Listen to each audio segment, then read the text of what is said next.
অবশেষে 11 দিন পর খুলে দেওয়া হয়েছে আগুন লাগা সচিবালয়ের 7 নম্বর ভবনটি। সকালে ভবনটির 5ম তলা পর্যন্ত অফিস চালু হলেও ক্ষতিগ্রস্ত 6ষ্ঠ থেকে 9ম তলা এখনো বন্ধ। এসব ফ্লোরের কাজ শেষ হতে আরও 10 থেকে 15 দিন প্রয়োজন বলে জানিয়েছেন গণপূর্ত সচিব। 7 নং ভবনের পোড়া ফ্লোর পরিদর্শনে গিয়ে গণপূর্ত সচিব আব্দুল হামিদ খান জানান, এখন ধোয়া মোছার কাজ চলছে, ঠিক করা হচ্ছে পানির লাইন, কম্পিউটার কানেকশন।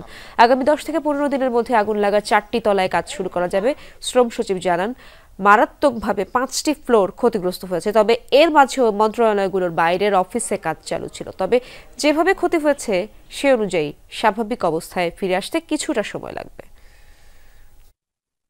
শুধু রিপেয়ার করার ইস্যু না, এখানে সেফটি ইস্যু আছে, কারণ এখানে অনেক কর্মকর্তারা বসেন, স্টাফরা বসেন, আমাদের এখানে মিটিং এ অনেক লোকজন আসে, তাদের সেফটি ইস্যুটাও কিন্তু আমাদের ভাবতে হবে। প্লাস্টার গুলো কিন্তু টোটালি অলমোস্ট আপনার ধ্বংস হয়েছে, এগুলো কিন্তু রিপেয়ার করতে আমার মনে হয় যে গণপূর্ত ইঞ্জিনিয়াররা যারা বিশেষ করে তারাই ভালো বলতে পারবেন আসলে কতদিন সময় লাগবে। তবে এটি কিন্তু যে খুব স্বল্প সময় যে এটি রিবিল করা যাবে বলে আমি মনে করি না। আজকে আমরা এটা কমপ্লিট করে দিচ্ছি, তা অফিস করতে পারবে, আর উপরেরটা আমরা শুরু করবো কাজ 10-12 দিন লাগবে সর্বোচ্চ, এর বেশি হয়তো আমরা করে দিতে পারবো ইনশাল্লাহ। পানির আমরা আজকের মধ্যে কমপ্লিট, পানি ছাড়া বাকি সব কমপ্লিট হয়ে গেছে। দর্শক, সচিবালয়ের আরো খবর জানবো আমার সহকর্মী আলমগীর স্বপন সেখানে রয়েছেন। স্বপন, ভবনের 5ম তলায় কোন কোন মন্ত্রণালয়ের কাজ শুরু হয়েছে সেই ব্যাপারে জানাবেন, এবং ক্ষতিগ্রস্ত ফ্লোরগুলোতে কার্যক্রম স্বাভাবিক করার বিষয়ে কর্মকর্তারা কি বলছেন?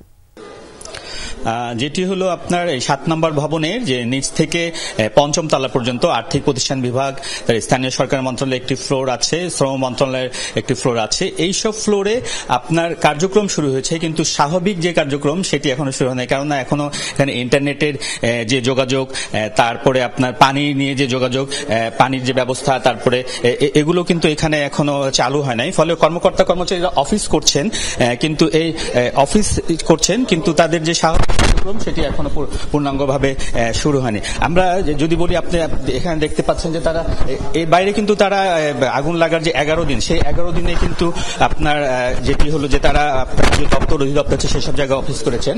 আর যদি আমরা যেই এই 7 তলা ভবনের যেসব জায়গায় আপনার যেই বেশি ক্ষতিগ্রস্ত হয়েছে, বিশেষ করে স্থানীয় সরকার মন্ত্রণালয়, তারপরে টেলিযোগাযোগ মন্ত্রণালয়, সড়ক পরিবহন মন্ত্রণালয়, যুব ক্রীড়া মন্ত্রণালয়, যে 5টি ফ্লোর আপনি দেখতে পাচ্ছেন যে এখানে পুলিশ এখানে আছে। এইসব ফ্লোরে যেসব সবচেয়ে বেশি ক্ষতিগ্রস্ত সেখানে উঠতে দিচ্ছে না পুলিশ, তো কেননা সেখানে এখন আপনার তদন্তর স্বার্থে প্লাস সেখানে রিপেয়ারিং এর কিছু কাজ চলছে বলে আমাদের জানিয়েছেন এখানকার যার দায়িত্বে আছেন তারা। তো সেই জায়গা থেকে আমরা এখানে উপরে উঠতে পারছি না। তো আমরা গণপূর্ত সচিবের সাথে কথা বলেছিলাম, গণপূর্ত সচিব আমাদের জানিয়েছেন উপরের যে 5টি যেই ভবন, যেই ফ্লোরগুলো বেশি ক্ষতি হয়েছে সেই ফ্লোরগুলো স্বাভাবিক অবস্থায় ফিরিয়ে আনতে তিনি বলছেন যে 12 থেকে 15 দিন সময় লাগতে পারে। তবে আমরা অন্যদের সাথে কথা বলেছি বলে যেভাবে তারা বলছেন যেভাবে ক্ষতিগ্রস্ত হয়েছে তাতে আরো বেশি সময় লাগতে পারে বলে তারা আমাদের ধারণা দিয়েছেন। অনেক ধন্যবাদ আপনাকে।